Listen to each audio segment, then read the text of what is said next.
Imana ntikeneye kuyisenga, ntizarushaho kuba Imana cyane cyangwa agakengo nuko wayisenze.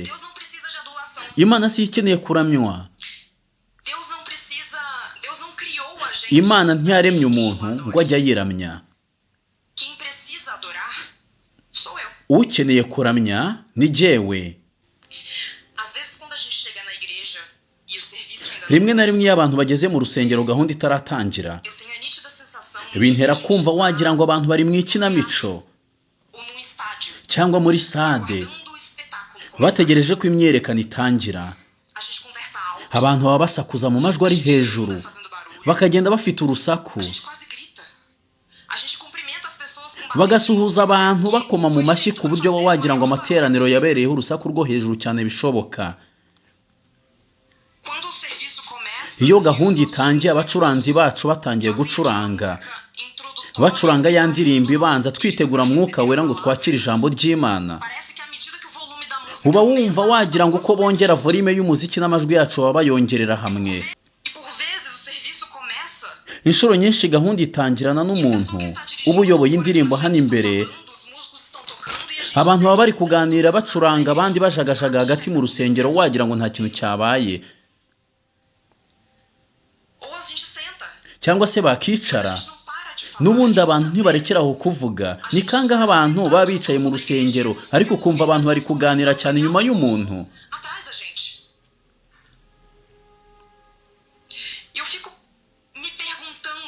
Bintera kwibaza nti mbese abantu baba bashaka kwegera Imana ngo bayibwire bati Nyagasani ntuze muri uyu mwanya, wabugumye hanze, isaha yawe ntiragera ngo abantu batuze. Byatumye nibaza nti mbese umushyitsi aramutse ahageze atazi itorero ryacu maze akicara ndeba, mbese mu by'ukuri yahamya ngo ndabizi neza Imana iri aha hantu koko?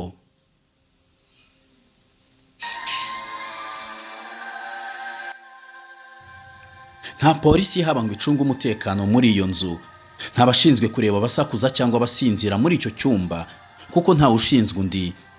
Abaza mu rusengero ntibabwirana wenda uretse umushyitsi baba batumiye, bakamubwira bateje uzaze tujyane gusenga, naho abandi buri wese abyuka agenda, akahasanga abandi nabo babyutse bagenda, maze bose bagahurira muri icyo cyumba cy'urusengero.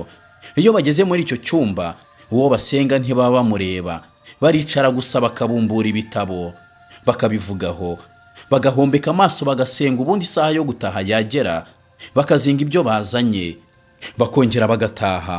Bakora ibyo bintu buri cyumweru, buri munsi, baza bataha bongera baza bataha paka. Nta muntu uzi igihe ibyo bintu bizarangirira. Ni igiki kizana abantu ku rusengero, bagata amazu yabo, bagafunga amaduka yabo, bagasezera ku nshuti zabo, bakababwira bati tugiye gusenga. Uyu muvugabutumwa yitwa Aline, no muri Brazil mu itorero ry'Abadiventiste mu munsi wa karindwi. Niwe uri kuvuga aya magambo akomeye ati Imana si yigukeneye, ahubwo ni wowe ukeneye Imana. Ati kuyiramya kwawe ntibyatuma itaba Imana kandi igashyirwa hejuru. Arakomeza akavuga ati nutaramya Imana ngo uyisenge n'umutima wawe wose, uyubahe, si izabihomba kuko ntacyo yahomba mu kutayiramya kwawe. Ati ni wowe ukeneye Imana cyane kandi ni wowe bifitiye inyungu, si Imana. Ibi bintu urabizi neza. Urabizi ko gusenga Imana ari wowe ifitiye inyungu. Abantu benshi iyo bari mu rusengero cyangwa ahandi abana b'Imana bateranira, uba wumva wagira ngo Imana niyo ibakeneye, si bo bakeneye Imana. Kugira ngo bafunge amatelefone yabo, kugira ngo Imana ivuge, bisaba ko babinginga cyane bati nyamuna mwafunze amatelefone yanyu, kugira ngo baceceke. Bisaba kwenda gutongana kw'abayobozi. Uyu muvugabutumwa aravuga ati hari igihe uba waje gusenga wumva ukeneye Imana cyane, maze wakwicara ngo uramye Imana yawe, ukumva inyuma yawe abantu bari mu nkuru, baraganira ntacyo bitayeho, ntibazi n'icyatumye bava iwabo ngo baze aho hantu. Ni iki kigukura iwanyu ukaza mu nzu y'Imana? Ujya wibuka gukwetura inkweto zawe ukitondesha ibirenge byawe mu gihe waje guterana n'abandi bakeneye Imana ngo muramye wabaremye? Cyangwa wumva Imana ari yigukeneye ku buryo ibyo ushaka byose wabikora ntugire icyo uhomba? Abantu benshi bataha uko baje, kuko baza mu nzu y'Imana bumva ntacyo bakennye ku Mana. Uyu muvugabutumwa arakubwira ati niba wumva udashaka gusenga Imana uzabyihorere, nta kizahomba, ni wowe uzaba uhomba. Kandi arongera akakubwira ngo niba wumva wariyemeje gusenga Imana by'ukuri, gabanya urusaku mu nzu y'Imana. Mu yandi magambo arakubwira ngo niba wumva ushaka gusenga, senga Imana yawe wumve muri wowe ufite ubukene. Ariko niba wumva utayikeneye, wiza mu nzu y'Imana gusakuriza abakeneye Imana bazindutse, bazinduwe no kuyisukira ibiri mu mitima yabo. Ni amagambo akomeye umuntu usenga Imana wese agomba gutekerezaho. Wowe urayumva ute? Urabyumva ute? Mbese aravugisha ukuri? Tuganire. Nkwaye ikaze muri iki kiganiro cy'umuvugabutumwa wo muri Brazil mu itorero ry'Abadiventiste b'umunsi wa karindwi. Ngwino tujyane muri Brazil tumenye ukuntu ari twe dukeneye Imana atari idukeneye nk'uko bisanzwe. Uri kumwe na Jacques Lameke, nongeye kuguha ikaze muri iki kiganiro. Ikaze.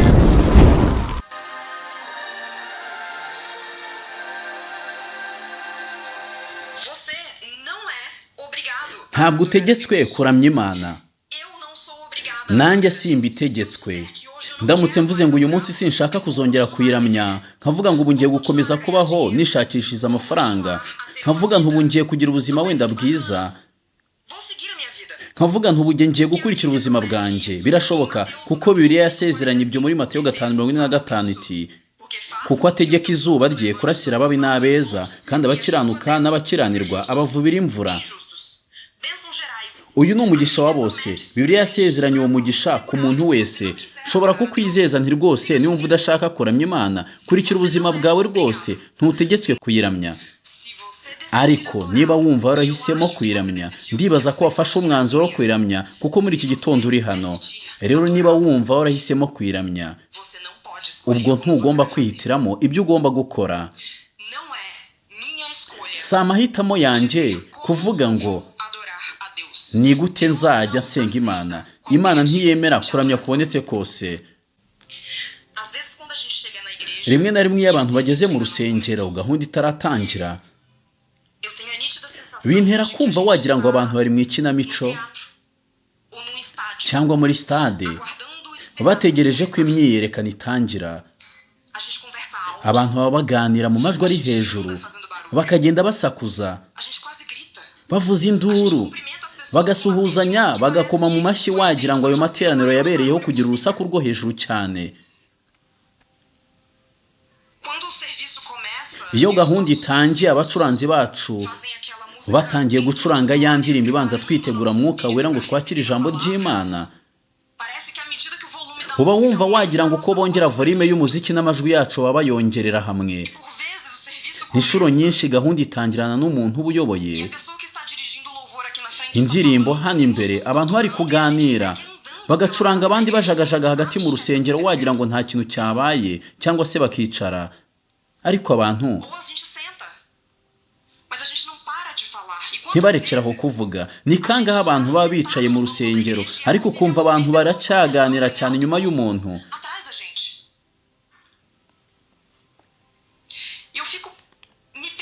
Bintera kwibaza nti mbese abantu baba bashaka kwegera Imana ngo bayibwire bati Nyagasani ntuze muri uyu mwanya, wabugumye hanze, isaha yawe ntiragera ngo abantu babe batuje.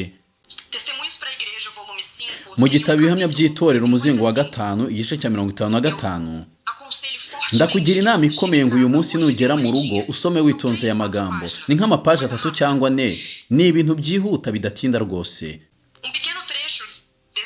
Agace gato k'icyo gice karavuga ngo ibiganiro bibi, kongorerana n'iseko ntibikwiriye kwemerwa mu itorero, haba mbere cyangwa nyuma y'amateraniro.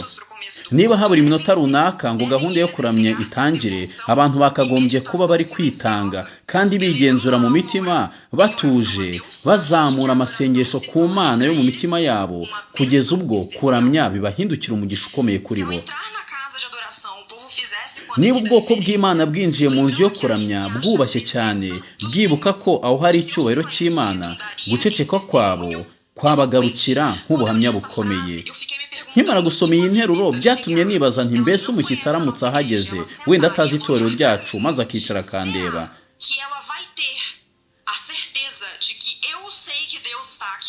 Mbese mu by'ukuri yahamya ngo ndabizi neza Imana iri aha hantu koko?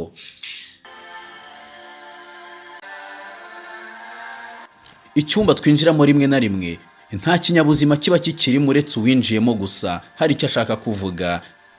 Amategeko dufite kandi yerekeranye n'icyumba aravuga ngo niwinjira mu cyumba ujye uhita ukinga inzu, ubwire so wo mu ijuru ibyo mu mutima wawe, umubwire ibikuremereye byose kandi ngo nawe azabyumva.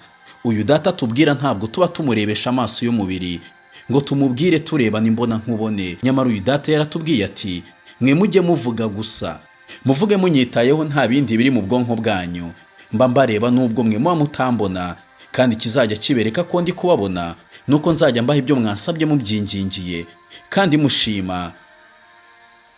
Kuva twabwirwa ayo magambo tukayasobanukirwa, twubatse ibyumba binini ngo abahuje imyumvire mu byo bizera bajye babiteraniramo, babwire wa data wabo ibiremereye imitima yabo ngo barebe ko yabasubiza.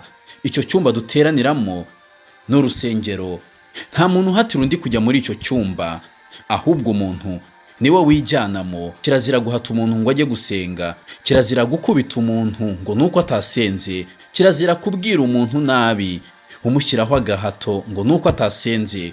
Gusenga ni umwanzuro ufatwa n'umuntu ku giti cye, maze akavuga ati guhera ubu fasha umwanzuro ukomeye, ngiye kujya njya gusenga nkakurikira Imana yo mu ijuru kugeza ubwo nzagera mu ijuru. Noneho reka twibaze tuti ko nta muntu bahatira gusenga, urusaku n'induru biva he mu rusengero? Urusaku no gusakuza biva hehe mu materaniro y'abera? Igisubizo ni uko mu baba baje gusenga haba harimo abantu batazi mu by'ukuri uwo baje gusenga n'uwo baje kureba.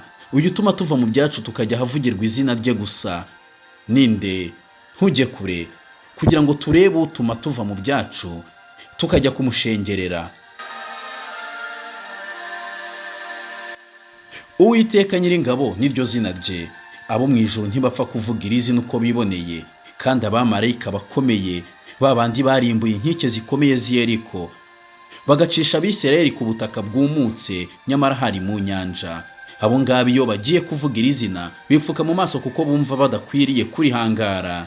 Uyu mwami twizera arakomeye cyane. Ubwo yahuraga na Mose umushumba wari uzi kuragira amatungo neza, ijambo rya mbere uyu mushumba yabwiwe ryaravugaga ngo Mose kwetura inkweto zawe kuko aho hantu hagaze arahera. Mose yari ari mu gihuru, nyamara kuko Uwiteka yarahageze hahise haba hera. Na Mose nta kindi yakoze uretse gukora nk'ibyo bamarayika bakora, yipfutse mu maso atinya kureba Imana ye. Yesaya ubwo yabonaga iyo Mana yaravuze ati nishyano ndapfuye we, kuko ndi umunyaminwa yanduye kandi ntuye hagati y'ubwoko bufite iminwa yanduye. Umwami witwa Hazayeli wo muri Bibiliya mu gitabo cya kabiri cy'Abami 8:13 ubwo yasobanukirwaga iby'iyo Mana yaravuze ati kanje umugaragu wawe ndi iki ko ndimbwa koko? Ubwo Dawidi yagiriraga neza umwana wa Yonatani witwaga Mefibosheti, ineza y'Imana nawe yamukozeho maze ararangurura ati koko umugaragu wawe ndi iki kunyitaho kandi ndi intumbi y'imbwa koko? Abantu benshi bagiye begerwa n'Imana bahitaga bibona nk'intumbi z'imbwa, nta nubwo bibonaga byibura nk'imbwa, ahubwo bumvaga ari nk'intumbi z'imbwa. Mbese intumbi y'imbwa imaze iki? Wayimaze iki?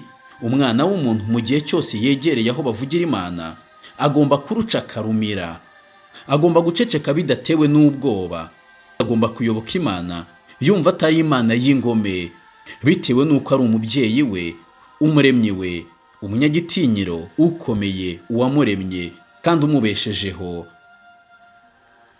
Mu gitabo cyitwa Abahanuzi n'Abami paje y'165 hari amagambo akomeye cyane Imana yahaye iri torero ibinyujije mu muhanuzi wayo Ellen White ngo natwe yatugezeho. Ayo magambo yatega amatwi cyane muvandimwe nawe mushiki wanjye kugira ngo wumve neza iby'icyubahiro cy'Imana. Handitswe ngo kwicisha bugufi no kubaha niyo myitwarire igomba kuranga abaje imbere y'Imana bose. Yarakomeje arandika ati mu izina rya Yesu tubasha kuza imbere y'Imana ntacyo twikanga, ariko ntitugomba kuyihinguka imbere twifasha uko twishakiye twibwira ko hari yaba iri ku rwego rumwe n'urwacu.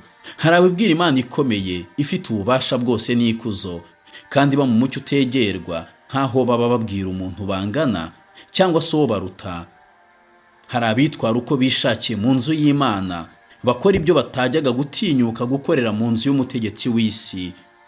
Abo bakwiye kwibuka ko bari imbere y'iy'abaserafi baramya, kandi n'abamarayika bakaba bipfuka mu maso ngo batayireba. Imana ikwiriye kubahwa bikomeye. Abumva bari imbere yayo by'ukuri bazapfukama bicishe bugufi imbere yayo, kandi nk'uko Yakobo yarose abona Imana, abo nabo bazataka bati ni ukuri koko aha hantu n'ahaziranenge, nta handi koko ahubwo ni inzu y'Imana, kandi dore amarembo y'ijuru. Kurikije neza amagambo tumaze gusoma, dusomye amagambo avuga ngo hari ababwira Imana ikomeye ifite ububasha bwose n'ikuzo nk'aho baba babwira umuntu bangana cyangwa se uwo baruta. Aya magambo aravuze ngo hari abitwara uko bishakiye mu nzu y'Imana, bagakora ibyo batajyaga gukorera mu nzu y'umutegetsi w'isi. Muri aya magambo Imana irashaka kuvuga iti, Imana ntingana natwe, iby'imikino tujye tuyisiga hanze mu gihe cyose tuje kuyiramya.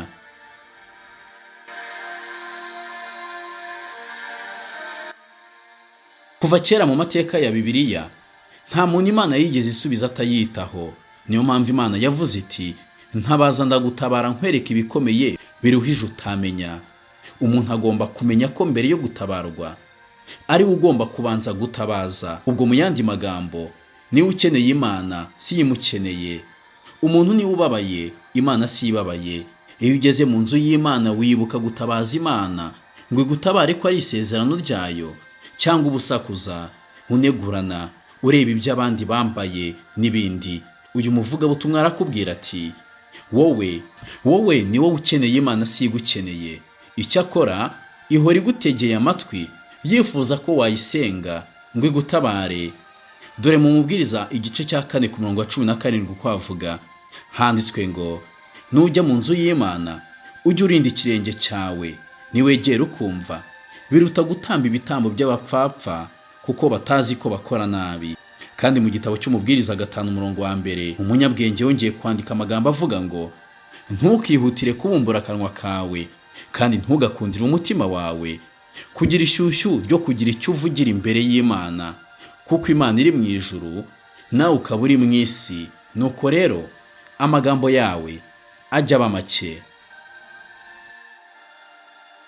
Kubana natwe muri iki kiganiro twashingiye ku kibwirizwa cy'umudivantiste wo muri Brezil no kuri Bibiliya, ndetse no ku nyandiko zishingiye kuri Bibiliya zanditswe na Ellen G. White.